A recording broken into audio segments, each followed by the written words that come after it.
So, you're a Western B2B company, right? And you're looking at China, and you see this huge, massive opportunity. But here's the thing, it's also a graveyard for marketing strategies. Seriously, so many companies go in thinking they know the game, but the rule book they're playing from, it just doesn't work there. So today, we're going to decode what it actually takes to win. All right, let's just get this out of the way right now. This quote, it nails it. The single biggest myth we need to bust is that China is cheap. If you think you can just waltz into the Chinese market with a tiny budget, well, that's probably the first and, honestly, the most deadly mistake you can make. Okay, so here's our game plan for this explainer. We're going to tackle 5 key things. First, the big challenge of the market itself. Then we'll get real about the numbers, budget, and ROI. After that, I'll give you the B2B digital playbook you need. We'll talk about how to actually measure success over there. And finally, we'll look at how to sidestep those notorious cultural landmines. Let's jump in. All right, Section 1, the China Market Challenge. You know, this is where things usually start to go wrong for companies. It really boils down to this giant gap between what they expect to happen and what actually happens on the ground. So, what's the #1 issue? It sounds almost too simple, but it's this. Companies just grossly, and I mean grossly, underestimate the budget they need. And look, it's not just about having enough money. It's about putting it in the right places. If you don't, your brand isn't just going to struggle.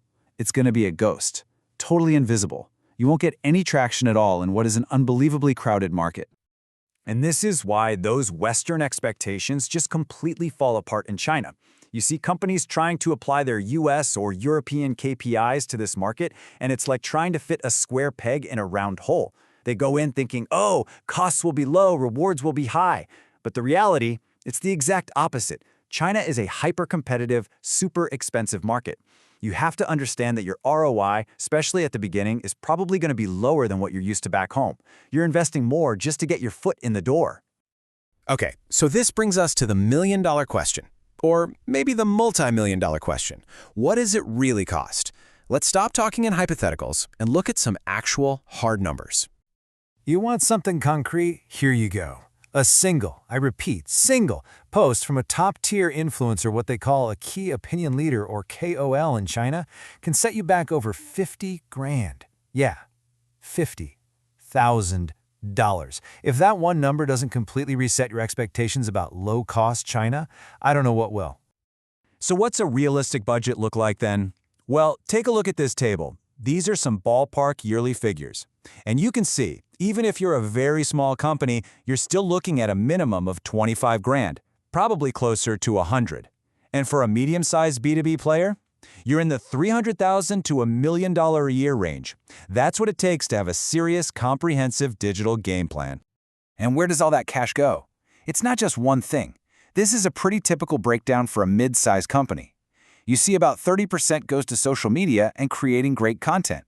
Then you've got a quarter on digital ads, another quarter on those KOLs we just talked about. And then you have smaller but absolutely vital slices for search. That's Baidu, not Google, and even for real-world events that connect online to offline.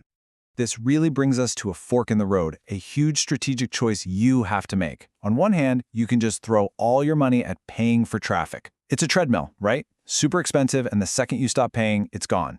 It doesn't build anything lasting. The other path, you invest that money in actually building your brand.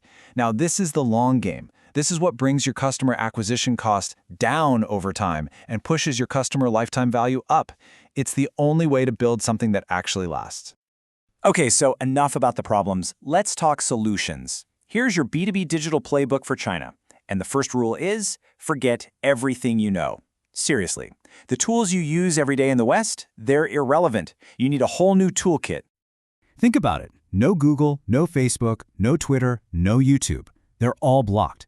This isn't just about translating your content. It's a completely different internet, a walled garden with its own giants.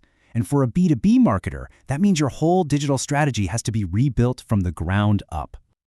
Let's take something as basic as corporate communications. In the West, you probably live and die by your email newsletter. Well, in China, email is practically a dinosaur. It's slow, people ignore it.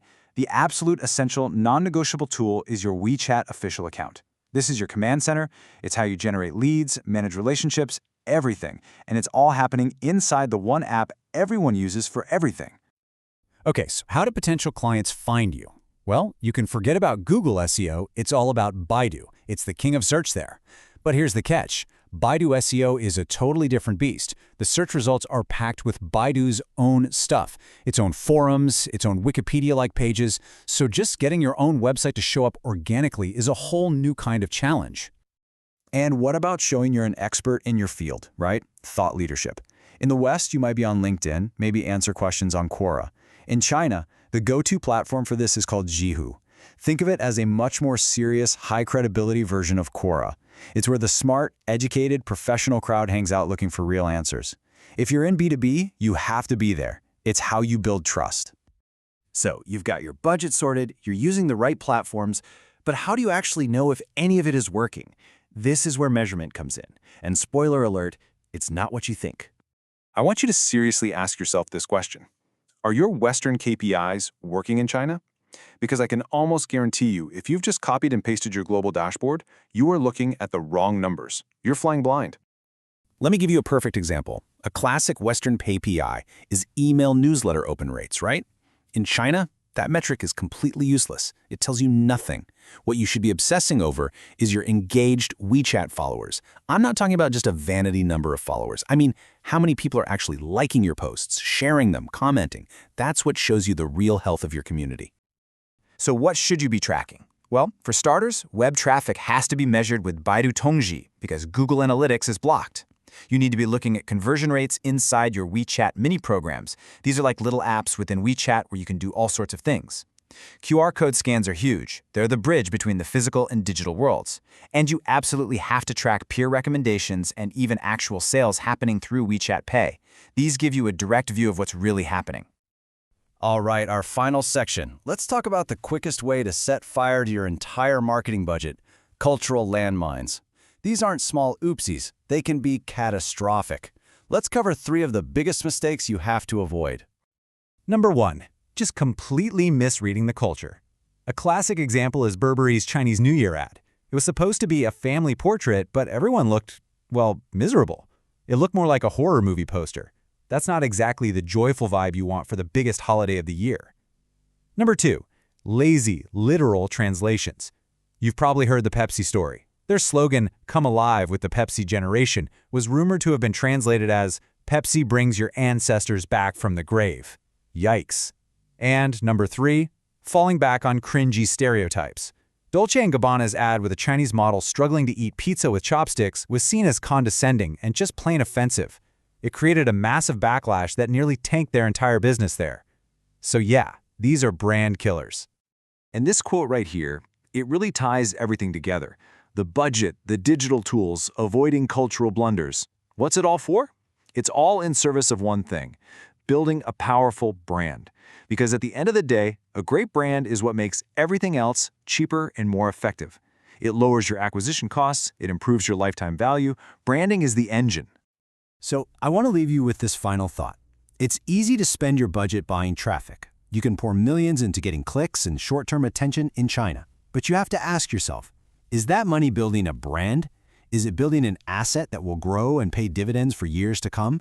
Because that's the real difference between just showing up in the Chinese market and actually winning it.